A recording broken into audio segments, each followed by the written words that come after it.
श्री अतुल प्रधान, प्रश्न संख्या 3। आपने लोक महत्व के ऐसे विषय पर मुझे सवाल पूछने का मौका दिया जिससे ग्रामीण अंचल बहुत हद तक प्रभावित होता है। और हमारे आपके माध्यम से माननीय मंत्री जी से कहना चाहूंगा, क्योंकि माननीय मंत्री जी की भी पृष्ठभूमि ग्रामीण परिवेश की है और ये समझते हैं कि जिला पंचायतों का कितना महत्वपूर्ण स्थान ग्रामीण अंचल में वहां के लोगों पर पड़ता है। लेकिन वर्तमान समय में जो जिला पंचायत जैसी महत्वपूर्ण संस्था है, ऐसी संस्था में जो ग्रामीण क्षेत्र आता है उसमें विकास एवं राजनीतिक भागीदारी का एक महत्वपूर्ण माध्यम है। निरंतर विभिन्न कारणों से जिला पंचायत को कमजोर करने का काम सरकार कर रही है और अलग अलग तरीके से उनकी रीढ़ तोड़ने का काम ये इस समय की सरकार कर रही है।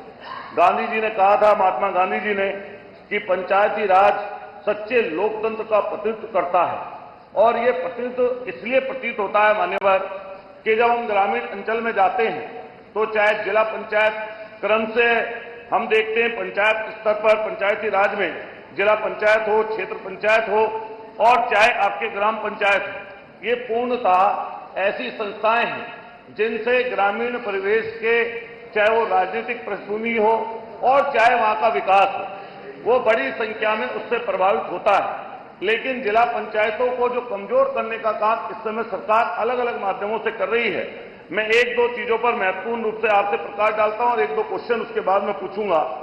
मैं विनम्र तरीके से आपके माध्यम से पूछना चाहता हूं कि जैसे गौतम बुद्ध नगर है मान्यवर, वहां मात्र 30 गांव हैं कुल जो जिला पंचायत आपके परिधि में आते हैं और 6 जिला पंचायत सदस्य कुल चुने जाते हैं।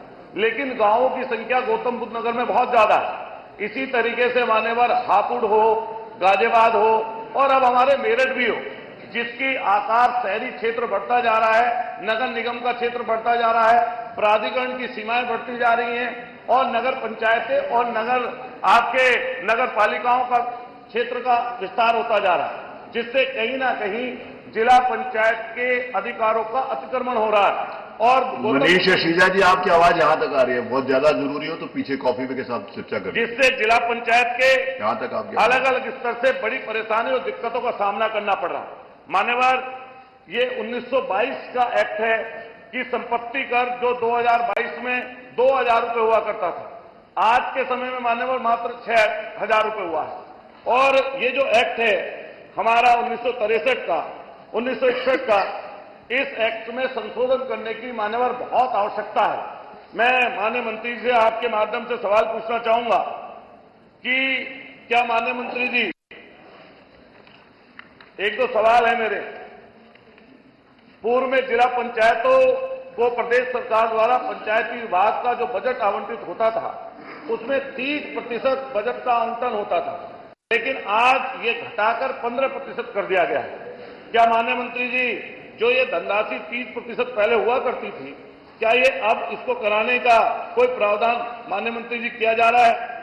माननीय मंत्री जी ये भी बता दें, एक क्वेश्चन और है, विकास प्राधिकरणों के अंतर्गत नगर निगम सीमा के बाहर जो जिला पंचायत सदस्य आते हैं, जो चुनकर आते हैं, और जैसे जैसे सीमा का विस्तार हो रहा है, क्या नगर निगमों में और क्या प्राधिकरण में क्या अपने प्रस्ताव जिला पंचायत सदस्य दे सकते हैं? अगर इस तरह का कोई प्रावधान सरकार कर रही हो तो उसके बारे में भी जानकारी दे दें। इस परिप्रेक्ष्य में मुझे ये भी एक सवाल करना है कि पंचायती अधिनियम 1961 में वर्तमान परिस्थितियों में सुटेबल नहीं है। उस समय परिस्थितियां 1961 में कुछ और थी, आज की परिस्थितियां मान्यवर कुछ और हैं। क्या 1961 की जो पंचायती राज की आपकी जिला पंचायत के लिए आपने उस समय कोई नियम जो बने थे, क्या उसमें बदलने का कोई प्रावधान है? एक और मैं लास्ट में मान्यवर 5 मिनट हो गए, एक और आपके माध्यम से मान्यवर पूछना चाहता हूं। अभी नगर निगम, आपके नगर निगम हो, नगर आपके पालिका हो, आपके ग्राम सभा हो, चाहे आपके बीडीसी का क्षेत्र हो, क्षेत्र पंचायत हो, ब्लॉक हो, इनमें सब जो कर्मचारी हैं मान्यवर, वो सब के सब राज्य स्तरीय कर्मचारी हैं। आपके जो है स्टेट गवर्नमेंट उनको पैसा देती है, लेकिन जिला पंचायत में जो कर्मचारी हैं उनका पैसा जो है आपके जिला प्रश्नकाल में भाषण ना हो ना 5 क्या मिनट उनको भी होंगे, राज्य स्तरीय नहीं तो फिर मैं पुरस्कार आगे मिल जाएगा? पढ़ा दूंगा।